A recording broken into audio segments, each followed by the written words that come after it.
We took the time to go see the new Napoleon movie, Napoleon Bonaparte, or I think it's just called Napoleon, by Ridley Scott. And I just wanted to get your initial impressions, partly because I think you've drawn out some connections between this historical figure, Napoleon, and maybe some Roman Empire or the Roman society generally. And we changed the topic, in a certain way, but I said to Max already that this is one of those things where Napoleon is an example of a young man who clearly grew up thinking all the time about the Roman Empire. Yeah.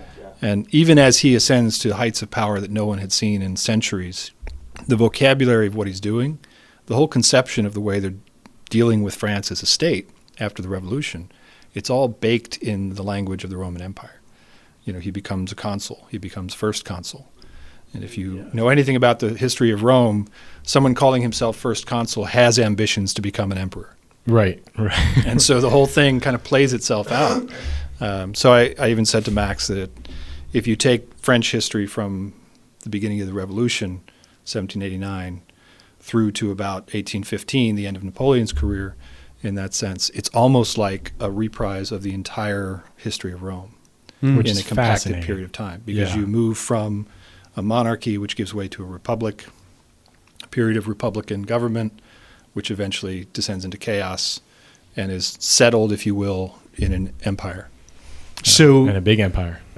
So Napoleon he has this vision of he's kind of a Julius Caesar of a sorts. Yeah, and the Kinda movie come- makes that very clear, Exactly. that people think of him as a Caesar. He clearly thinks of himself in a way as a kind of Caesar. But tell us your initial impressions of the movie. So you went to go see the movie, and you saw some connections here between the Roman Empire and Napoleon. But be honest, what did you think about it? I didn't like it, and we talked about this a little bit the other day, but I expected to like it a lot. And when it came to, I didn't find that the movie fulfilled the expectations I had of Ridley Scott as a wonderful filmmaker.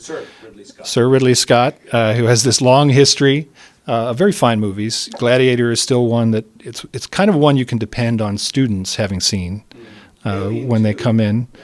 Alien, his whole list of things. But his ideas here, I don't think amounted to what I expected from a movie about Napoleon. Sure. The movie, to me, maybe should have better been described as Napoleon and Josephine. It did focus on their relationship over time, and it kind of skipped through time in a sort of in a way that I thought was trying to do too much without giving a concentrated coherence to it. But everything was geared toward his relationship with Josephine here in a way that I don't know paid off in showing the historical events. So there are, I think, 6 battles in the movie, but really all of them are just filler between episodes with Josephine in the movie. And I think that could be fine for a different type of movie, but I don't know that he ever decided whether it was the historical epic or whether it was the story of the relationship. Gotcha. Yeah, and kind of fell between. And I think that's the criticism I've heard at first. We're like, well, they're not historically accurate, right? And then I watched interviews with Ridley Scott saying, well, I wasn't trying to do a historical accuracy. I was trying to do a character development type of movie. But the sense that I got from you, and I think I agree with, is he did neither the historical accuracy or the character development, whereas a figure like Napoleon, you have a lot to work with. And I don't think he fulfilled any. And a lot of unique characteristics. And Sure. I don't think in the movie you ever got to what was really unique. In the movie you see people talking about him as a Caesar or talking about him as, the most powerful man in the history of Europe, perhaps, at that point.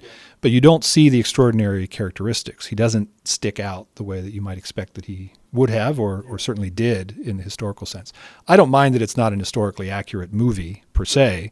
It did bother me that they had him shoot, at the tops of the pyramids, which is, I don't know why they would go to that extent when we know that his troops are responsible for shooting at the Sphinx. That could have been just as easy a scene and it would have been accurate. But the idea of picking Napoleon as your subject means that you should be centered on something unique. I mean, he's not an ordinary character. And I don't know that the movie ever decided what was extraordinary about him. Yeah. I mean, he's referred to all the time, just in different popular literature. Napoleon has some sort of kind of, again, it has this kind of romantic aura around him. I mean, even Friedrich Nietzsche. We recently did an episode on Friedrich Nietzsche, and of all the people in history, he says Napoleon Bonaparte is one of the few that actually embodied the Übermensch idea. Yeah, the will to do what he did, Right, Power, is certainly part of his makeup. Sure. And that's one of the things that made him extraordinary. the fact that he rose from, being a kid in Corsica, not even properly French, Correct. according to the French, to the heights of power that he did is really an extraordinary thing. That alone would have made him unique. And given the fact that he was only like 5 feet tall. That's right. Well, he's not that short, even in real life. But the idea, there were things about him that were clearly unusual and noted that didn't show up in the movie. He was noted for never spending a long time, for instance, while eating.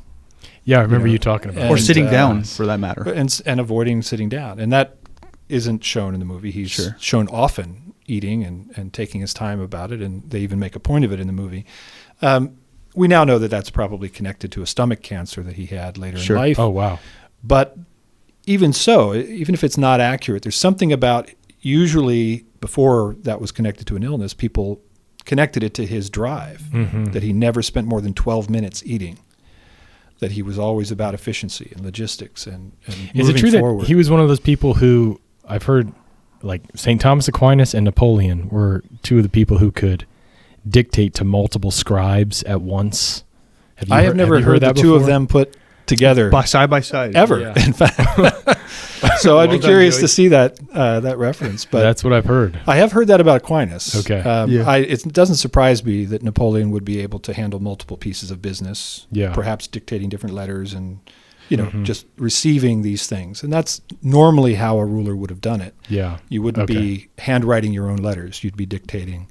Right. You'd have people to do that for you. And handling multiple pieces of business was clearly in his wheelhouse. That makes sense. And as a young man, he had ambitions for, first of all, for a revolution of France. Yeah. Right. And then there was always a kind of revolutionary drive in him. I mean, actually, the opening scene of the movie Napoleon, for example, shares a letter that he wrote to his brother. Kind of thanking him and inspiring his brother, telling him, hey, look, this is what we're going to do next. We're going to go into this battle. And then Napoleon wins that battle, and then you got to kind of get the broad entrance of who this man Napoleon really is, which is kind of a military genius. And I do think the movie positively maybe portrayed that to me in a way that I didn't know his kind of military genius. It just shows my ignorance, for one, but also shows the fact that I think there is a sense of like you get that he's really trying to establish himself. And I think it's almost like a cartoonish feel I had throughout the movie of Napoleon. It's like they had little scenes of trying to make him look like an idiot, to be honest with you. Whereas I think there's some level of genuine genius in the movie that should have been drawn out. That's one of my criticisms. Yeah, he goes to pains, I think, Ridley Scott does, to show his foibles, to show him being a bit uncouth or not exactly polished enough for certain situations.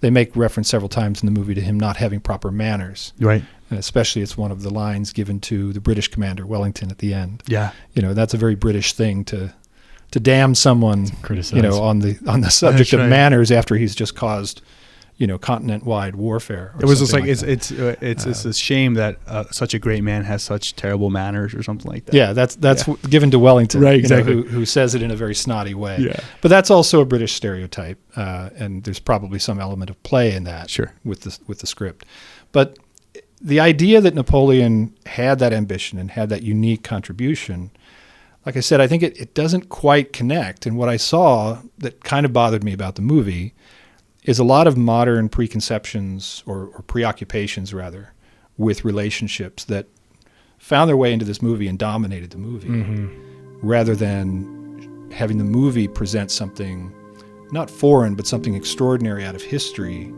to the modern viewer. I felt like the movie showed the modern viewer his own perspective dressed up in historical. Yeah, that makes sense to me. Me too.